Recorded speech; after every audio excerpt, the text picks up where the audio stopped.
Hey everyone, in this video I want to simplify the paint polishing process. Out there's a lot of different compounds, polishers, pads that are available on the market, and it can be very confusing just to decide what kind of compound you use, what kind of polisher you use, and any other surface prep just to get the vehicle ready for polishing. So in this video I'm going to go over the steps that have worked out well for me, and one of the compounds I like to use that has proven to give me great results. All right, in this part of the video, I want to talk about what's needed to prep the surface of the paint, get it ready for the correction process. You want to make sure that you have a clean slate to work with. You want to make sure that you're not grinding anything into the paint surface. So it's important to use a strip wash just to get any kind of oils, anything off of the paint surface. Right over here I have Adams Polishes strip wash. So this strip wash will basically remove any old wax that you have on the surface of the car.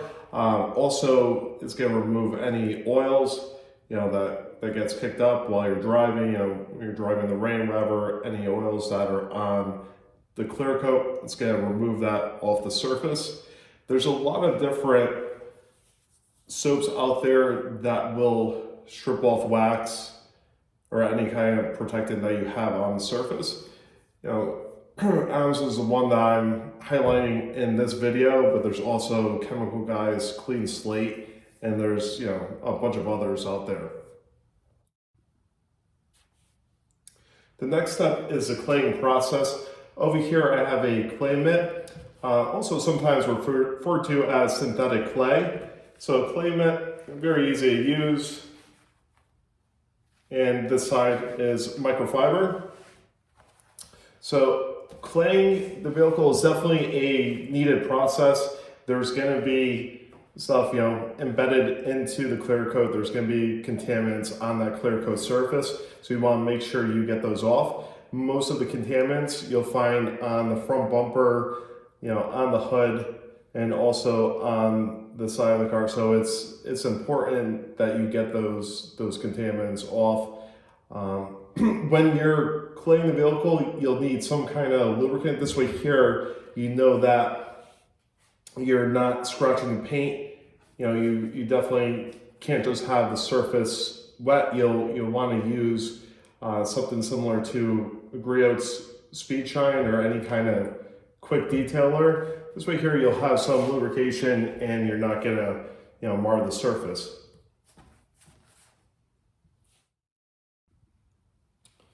It's also important to use an iron remover. This iron remover that I have is by Meguiar's. This is important just to remove any fallout, rail dust, anything embedded in the clear coat. You'll want to definitely use an iron remover and go around the vehicle, spray it down with the iron remover, agitate the surface with a microfiber mitt or whatever you have to agitate the surface and let it dwell for about 2 or 3 minutes. And with some of the iron removers, you'll actually see purple streaks running down the vehicle. So that means that it's actually working with what's coming in contact with on the clear coat, and it's starting to activate. So once you see that, you're pretty much ready to rinse off the vehicle. And definitely an important step. You want to make sure that you use a iron remover as well in preparation to do your paint correction.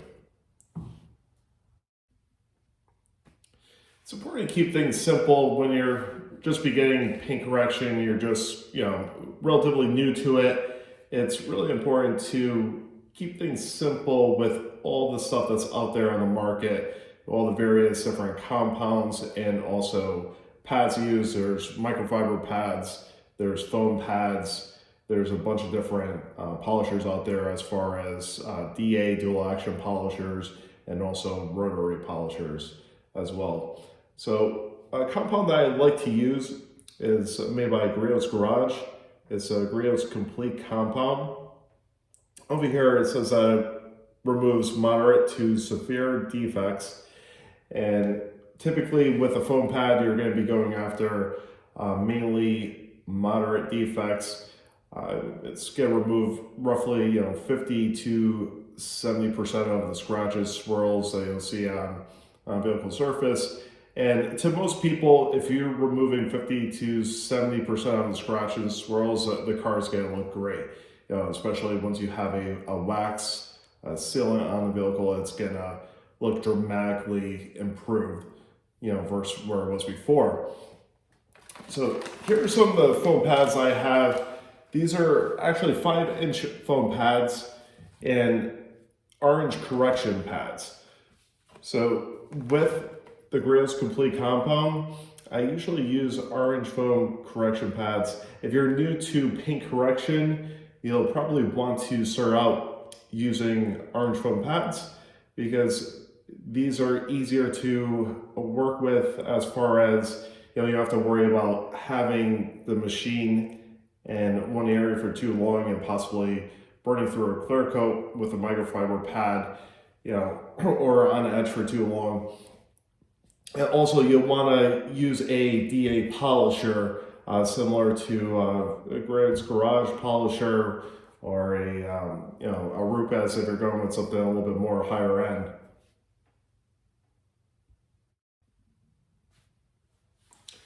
Using compounds such as Griots Garage Complete Compound or another similar compound that isn't too aggressive or isn't too abrasive, so you don't have to worry about hazing on the paint surface where you have to go in and use a polish, another compound polish using a black finishing pad. It's just going to add more complexity to the job.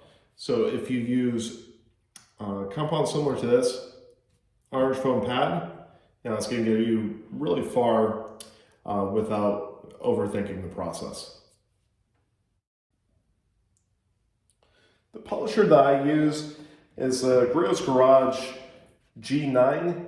This is a upgrade compared to the G6 polisher that they had, and it's actually a pretty big upgrade. This polisher is really well constructed, has plenty of power, and has been a really good tool to use for a time that I've used it. There are cheaper polishers out there on the market, but I recommend a polisher like this. I believe the price point was somewhere around $150, which isn't too expensive, and it's a polisher that I could use for just personal use, or if you do have a detailing business. This is still a really good polisher that's gonna stand up to a lot of use, and it's gonna provide great results. This polisher right now has a 6-inch backing plate. A lot of people like upgrading to a 5-inch backing plate. This way here you get a little bit more power going onto the surface. Also, it's a little bit easier to get into some of the tighter areas. So this backing plate, I'm actually going to change out to the 5-inch. I have the conversion over here. I have 5-inch pads along with the 5-inch backing plate that's sold by Griots Garage. So that's something that I'm going to change out soon. And just so you know, there are cheaper dual action polishers out there on the market. Harbor Freight has a DA polisher that I believe is somewhere around the $60 range. And it's you can still get really good results using that polisher, but it might be worth it to step up the price point a little bit and get a polisher, somewhere in the $150 range, like this Griots Garage polisher. It's going to be easier to work with as far as vibration. Also, you'll have more power with this polisher versus a lot of other polishers on the market that are cheaper. And the big one is really the construction. You want something that's going to last, something that you're not going to have to buy again. So you're better off spending a little bit more money up front if you can. Once you're done with the paint correction process, you're going to want to perform an IPA wipe down just to remove any residual compound left on the surface. any oils, anything that may be on the surface. The IPA wipe down is going to take care of most of that, and make sure that you have a clean surface. This way here you can apply whatever protection that you choose, if it's a sealant, wax, or ceramic coating. So this Adams surface prep over here, this is something that you can use pretty much any IPA you can use, as long as it does a job of removing that compound, you should be good to go. The next step will be protecting the surface that you just corrected using a polisher. So to do that, you'll want to use a red waxing pad. You can use this for wax, sealant, depending on what you want to use. You might want to go the route of using a sealant, because typically a sealant is going to last you 4 or 6 months for most of them. Or you could even go with a ceramic coating. Ceramic coating is definitely more difficult to apply, so if you're relatively new to it, you might just want to stick with waxes or sealants. So there's a lot of different sealants on the market. You'll just want to do a little research into that. I'm actually going to make a video explaining some of the different sealants, waxes out there on the market, and just give you recommendations from my own experience of the waxes and sealants I like to use.